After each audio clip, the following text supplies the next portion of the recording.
Hello, I'm Alistair Charlton, technology reporter for the International Business Times UK, and today I'm here at Mind Candy to speak with Chief Financial Officer Divinia Knowles about Mind Candy, Tech City and startups in London. Responsible for the children's computer game and social network Moshi Monsters, Mind Candy has some of the most unusual offices in London, featuring artificial grass, a treehouse for meetings, and even a slide to get from one floor to the other. With an interior like this, I wanted to know how Divinia mixed the fun and playful spirit of Mind Candy with the task of keeping a company with 80 million users and more than 200 employees in check.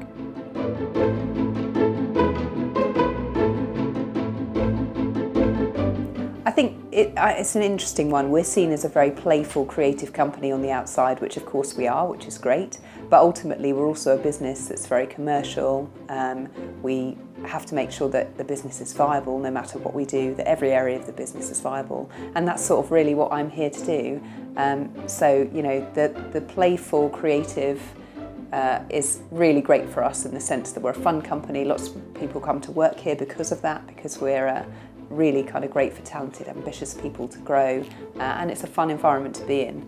But underpinning that is a really solid commercial business, which doesn't often come out, but it's there. You know, that's why we've done so incredibly well. Will that change over time? Can you still have as much fun as the company continues to grow? When we were speaking earlier about, do you consider yourself a startup, and you said that you are, but now you're a startup which contains many other startups. Yes. Can you keep doing that in order to keep the fun and the playful character? I think you can, and I actually think that's probably vital so that the company doesn't become too corporate, because we want to try and retain that startup vibe. And really, startup is it's not a company size, it's a company mindset. So as long as we kind of keep the fun and the creativity in place, and we make sure that teams are really empowered and they're really wed to their products and they love them, they're creating products that our consumers love, we'll keep that startup mindset even when we're huge, you know, 1,000 people in the company. Mind Candy is widely expected to become a public company and list itself on the stock market either this year or next. I asked Divinia if the company had anything to share on this and what she thinks a major IPO would mean for Tech City. So we've talked about IPO as a potential exit strategy in the future, but we don't have any formal plans. We love the business, we love running the business. There's so much challenge and upside ahead and so much opportunity for us that we're just really knuckling down and growing the business. And so it's a bit like no comment. But, you know what I mean? Sure. Would you perhaps yourself, Michael and the others, would you be looking for a new project, something entirely new just to keep yourself occupied? No. No, you're happy with Very happy. Mind Candy Yes, as it is, yeah. okay. Does Tech City perhaps need an IPO or a major brand to come out and to be in the public eye more than any are at the moment, to be perhaps taken a little bit more seriously and perhaps for the Tech City brand to be in the public conscience? Does it need that? I think that it would be really great to have some London IPOs for some of these startup companies so that all of these UK companies don't have to go to the US so that they can IPO and kind of reach investors who really understand their proposition.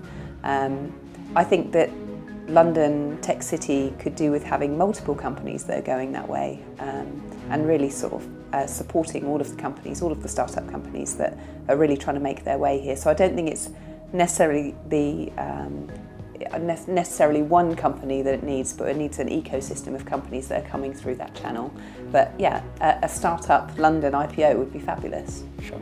And is that, I mean, I sort of suggested that is a necessity for Tech City, but does it need to be in the public conscience? Does it need to be something that you'd say to someone, what is Canary Wharf, what is the city? They'll say, oh, it's a financial district. Mm-hmm. Do you need them to be able to say, oh, Shoreditch Tech City, that's where tech startups come from? No, I don't think so, because I think it doesn't do justice to all of those other startups that are located all over the UK, and it needs to be more of a startup mindset everywhere rather than just focusing on the one place in kind of Tech City.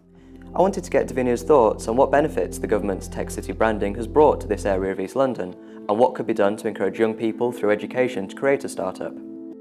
I think one of the major advantages of the whole kind of government Tech City thing is it's shone a light on entrepreneurship, technology companies, and it's really kind of brought to the fore what that means for London and the UK and so on. So it's great because this area has had so much press, but also it's brought to the forefront the fact that there are these kind of hubs everywhere. There's one in Manchester, there's one in Brighton. They're all over the UK actually, and I think it's brought that out more. I mean, from my perspective, I think it has had its advantages. I know that there are some disadvantages as well, in the sense that they've tried to do certain things in terms of startup loans and all that sort of stuff. I'm not quite sure how well that's gone. I think it's still quite complicated to access a lot of that stuff. But I think in terms of raising the profile of this area, the startups within it, they have done a good job. I think that what we need to do is improve educational link to startups and education for younger people, that this is an option. We talk quite a lot about computing courses and making sure that they're really geared up so that people can come into startups and it's actually relevant to the technologies that are being used in these companies. I think the education piece is a really important piece that we're missing, that other cities do really, really well.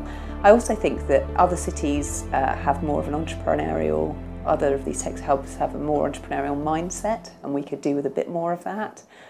Working in a startup is quite hard. You're often expected to work long hours. There is a crunch. Everything's very fast moving. You've got to keep up with the pace, and we could do with a bit of that, more of that in London. I know in Helsinki they have it definitely, and some of the other cities like Berlin, etc.